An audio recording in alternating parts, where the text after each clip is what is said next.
আপনি যদি পেঁয়াজের এই আচারটা কখনো না বানিয়ে থাকেন বা না খেয়ে থাকেন তাহলে অনুরোধ রইল একবার হলেও এটা বানিয়ে খাবেন।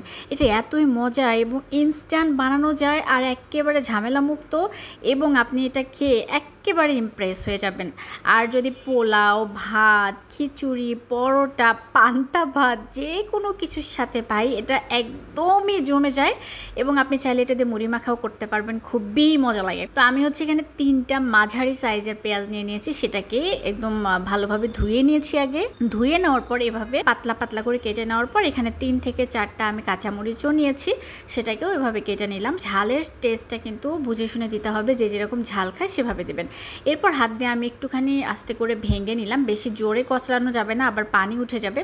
এবার একটা হামানদিস্তা নিয়ে নিয়েছি, তার মধ্যে দিয়ে দিলাম 1 চামচ পরিমাণে মিষ্টি জিরা, যেটাকে আমরা মৌরি বলি। এটাকে হামানদিস্তার মধ্যে দিয়ে হালকা একটু ক্র্যাশ করে নিলাম, বেশি ক্র্যাশ করার দরকার নেই, আধা ভাঙ্গা হলেই হবে। এরপর পেঁয়াজের মধ্যে ঢেলে দিলাম, আর একটু দিয়েছি হচ্ছে চাট মশলা, চটপটির মশলাও দিতে পারেন। তারপরে এখন দিয়ে দিচ্ছি 1 চা চামচ পরিমাণে আমড়া পাউডার, এখানে আমচুর পাউডারও ব্যবহার করা যায় একটু হালকা টক ভাব আনার জন্য। স্বাদমতো লবণ দিয়ে দিলাম, একটুখানি হলুদের গুঁড়া, আর হচ্ছে 1 চা চামচ পরিমাণে মরিচের গুঁড়া দিয়ে দিলাম। আর এখন দিয়ে দিচ্ছি হচ্ছে ছোট করে টুকরা করে রাখা 2 টুকরা লেবুর রস।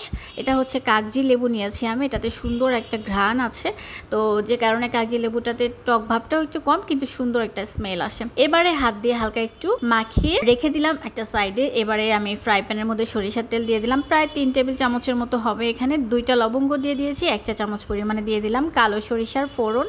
এবারে তেলের মধ্যে এটাকে ভেজে নিতে হবে। তেলের মধ্যে ভেজে নেওয়ার পর দিয়ে দিতে হবে পেঁয়াজের মধ্যে একটা বাগারের মতো সুন্দর একটা স্মেল আসতেছে। এবারে এটাকে ভালো করে মাখিয়ে চাখিয়ে নিলেই কিন্তু তৈরি হয়ে যাবে পেঁয়াজের ইনস্ট্যান্ট আচার।